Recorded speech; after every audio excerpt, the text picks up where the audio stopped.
खबरों में खुशामदीद। खबरों के सिलसिले को दोबारा से आगे बढ़ाएंगे और आपको बताएंगे कि नवाज शरीफ की जमानत और बैरून मुल्क रवानगी का मामला, अदलिया ने सवालात उठा दिए।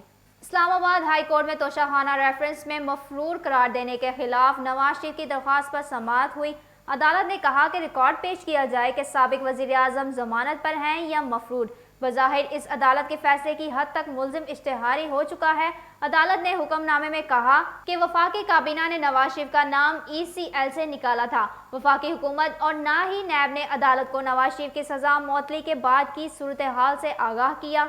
नवाज शरीफ ने भी बैरून मुल्क जाने से पहले अदालत से इजाज़त नहीं ली। नवाज शरीफ के वकला दरख्वास्त के काबिल समाअत होने पर भी अदालत को मुतमईन ना कर सके।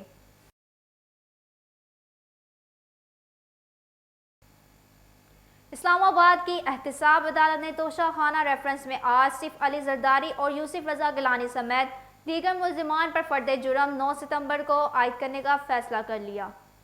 एहतसाब अदालत के जज असगर अली ने तोशाखाना रेफरेंस की समाअत की। साबिक सदर के वकील फारूक H नाइक ने दलाइल दिए कि एहतसाब अदालत में दाखिल होने से रोका गया।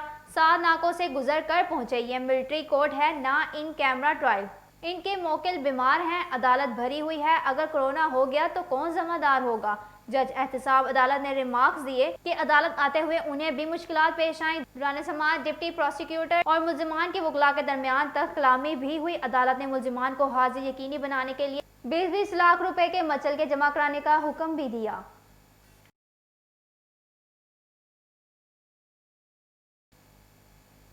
बिलावल भुट्टो जरदारी ने कहा कि जाली और कठपुतली हुकूमत नहीं चला सकती।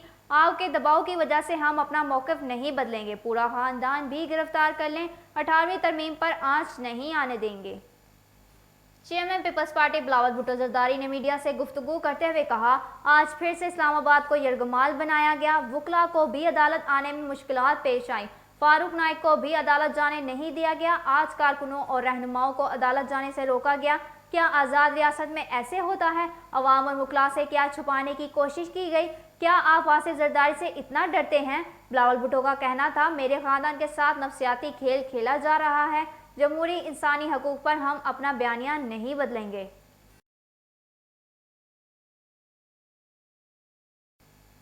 वज़ीर ख़ारजा शाह महमूद कुरैशी का कहना है कि कोविड-19 के तनाजुर में तेज़ी से बदलते हुए आलमी मंजरनामे के पेश नज़र सिफारती चैलेंजों को समझने के लिए थिंक टैंक्स का किरदार नागुज़ीर है। इंस्टीट्यूट ऑफ स्ट्रेटजिक स्टडीज़ के मुहक्किकीन के इजलास की सदारत करते हुए उन्होंने कहा कि इंस्टीट्यूट के पास बेहतरीन मुहक्किकीन मौजूद हैं, जिससे इस्तिफ़ादा हासिल करके सिफारती सतह पर दरपेश चैलेंजेस से निपटने में मदद मिल सकती है। हमारे थिंक टैंक्स को आसियान, सार्क और दीगर इलाकाई फोरम्स पर मौजूद थिंक टैंक्स के साथ रवाबित को बढ़ाने की ज़रूरत है। बाद अज़ान SAARC chamber of commerce and industry के सदर इफ्तिखार मलिक से मुलाकात करके उन्हें सदर मुंतखब होने पर मुबारकबाद भी दी। दरअसल असना पाकिस्तान में तैनात श्रीलंका के high commissioner vice admiral Mohan Wijewickrama की वजारत ख़ारजा में वज़ीर ख़ारजा मखदूम शाह महमूद कुरैशी से मुलाकात की। दौरान मुलाकात दो तरफ़ा ताल्लुकात के फ़रोग़ समेत बाहमी दिलचस्पी के मुख्तलिफ अमूर पर तबादला ख्याल भी किया गया।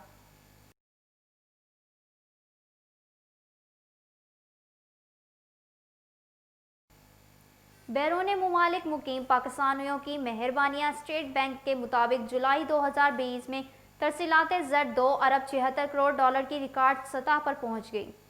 स्टेट बैंक ऑफ पाकिस्तान के मुताबिक जुलाई में बैरून मुल्क पाकिस्तानियों ने 2 अरब 76 करोड़ 81 लाख डॉलर की तरसीलात ज़र भिजवाई, जो किसी एक महीने में पाकिस्तान में आने वाली तरसीलात ज़र की बुलंद तरीन सतह है। तरसीलात ज़र नमू के एतबार से जुलाई 2019 के मुकाबले में 36.5% और जून 2020 के मुकाबले में 12.2% बढ़ी हैं। मरकजी बैंक के मुताबिक जुलाई 2020 में सबसे ज़्यादा तरसीलात ज़र सऊदी अरब से 82 करोड़ 16 लाख डॉलर, मुत्तहिदा अरब इमारात से 53 करोड़ 82 लाख डॉलर, बरतानिया से 39 करोड़ 39 लाख डॉलर और अमरीका 25 करोड़ 6 लाख डॉलर मसूल हुए।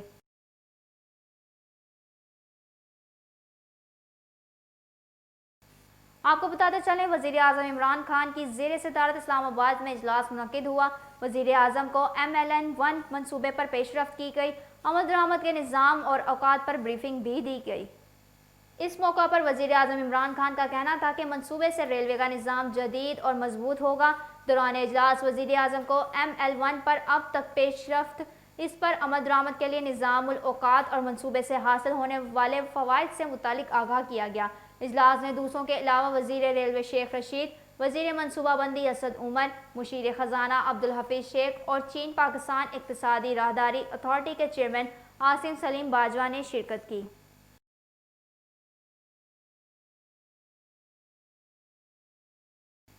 آپ کو بتاتے چلیں مارشل آرٹ کے ماہر پاکستانی نوجوان نے ایک اور بھارتی ریکارڈ توڑ دیا۔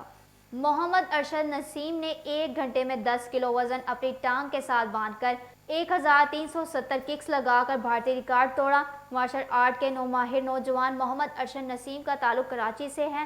اس سے قبل بھی وہ درجنوں ریکارڈ اپنے نام کر کے پاکستان کا نام دنیا بھر میں روشن کر چکے ہیں۔ ان کا اگلا ہدف ریکارڈ کی سینچری بنانا ہے۔ مارشل آرٹس فائٹر راشد نسیم کے انفرادی ریکارڈز کی تعداد 60 ہو گئی ہے۔ اس مرتبہ انہوں نے 1 گھنٹے میں 10 کلو وزن باندھ کر 1370 ککس لگا کر بھارتی ریکارڈ توڑا ہے۔ یہ ریکارڈ بھارت کے جینت ریڈی کے پاس موجود تھا، جنہوں نے 1 گھنٹے میں 1155 ککس لگا رکھی تھیں۔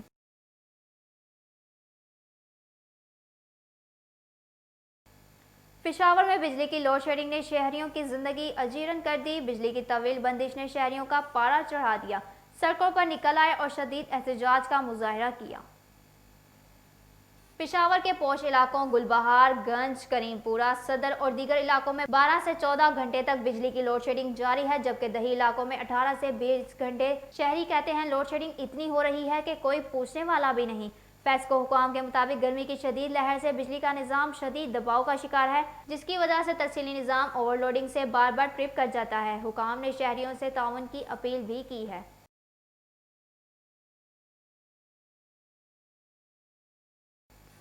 آپ کو بتاتے چلیں مقبوضہ کشمیر میں قابض بھارتی فوج نے مزید 2 نوجوان شہید کر دیے۔ مقبوضہ وادی کے ضلع بارہمولہ میں نام نہاد سرچ آپریشن کیا گیا، جس کے دوران داخلی اور خارجی راستوں کو بند کر کے گھر گھر تلاشی لی گئی۔ سرچ آپریشن کے دوران 2 کشمیری نوجوانوں کو گولیاں مار کر شہید کر دیا گیا۔ شہید ہونے والے 2 کشمیری نوجوانوں میں سے ایک کی شناخت عنایت اللہ کے نام سے ہوئی ہے۔ علاقہ مکینوں نے نوجوانوں کی لاشوں کو سڑکوں پر رکھ کر قابض بھارتی فوج کی جارحیت کے خلاف شدید احتجاج کیا اور جدوجہد آزادی کشمیر کے حق میں نعرے بازی کی۔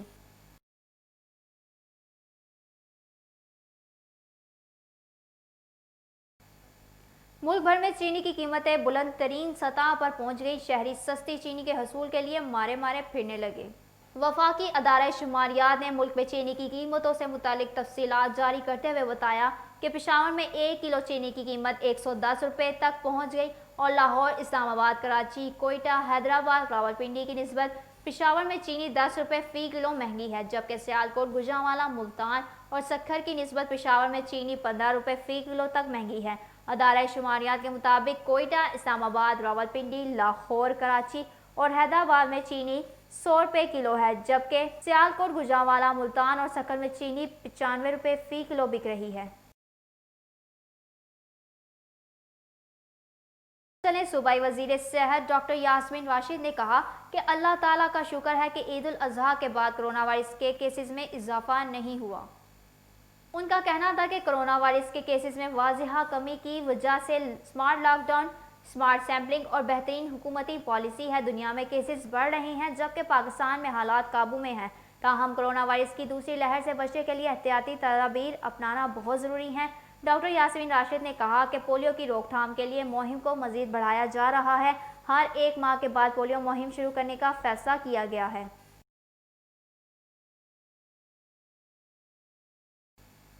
اہم خبر سے آگاہ کرتے چلیں وزیر اعظم عمران خان کی زیر صدارت وفاقی کابینہ کا اجلاس آج ہوگا۔ اجلاس میں وفاقی کابینہ 10 نکاتی ایجنڈے پر غور کرے گی۔ وفاقی کابینہ مقامی طور پر تیار ہونے والے سرجیکل اور N95 ماسک برآمد کرنے کی منظوری دے گی۔ ارکان پارلیمنٹ کی کمیشن، اتھارٹیز اور بورڈز میں بطور ممبرز تعیناتیاں کل عدم قرار دینے سے متعلق بریفنگ دی جائے گی۔ وفاقی کابینہ PTV ملازمین پر لازمی سروس ایکٹ لاگو کرنے کی منظوری دے گی۔ NIFT کے ملازمین پر لازمی سروس ایکٹ کے نفاذ میں توسیع کی منظوری بھی کابینہ ایجنڈا میں شامل ہے۔ सिक्योरिटी प्रिंटिंग कॉरपोरेशन और सिक्योरिटी पेपर्स लिमिटेड के मुलाजमीन पर लाजमी सर्विस एक्ट के निफाज में तोसी की मंजूरी दी जाएगी। वफाकी काबीना को पेंशन फंड पर भी ब्रीफिंग दी जाएगी। काबीना को बिजली की तकसीम कार कंपनियों के बोर्ड की तश्कील 9 में पेशरफ से आगाह किया जाएगा। काबीना इजलास में पेड इन्वेस्टमेंट के MD की मुद्दत मुलाजमत में तोसी की मंजूरी दी जाएगी। इस्लामाबाद के सेक्टर G12, G13 और G14 के एरिया की अराजी का इस्तेमाल तब्दील करने का मामला काबीना एजेंडा में शामिल है, जबकि काबीना federal government servants colony Quetta के लिए जमीन के हसूल की मंजूरी देगी।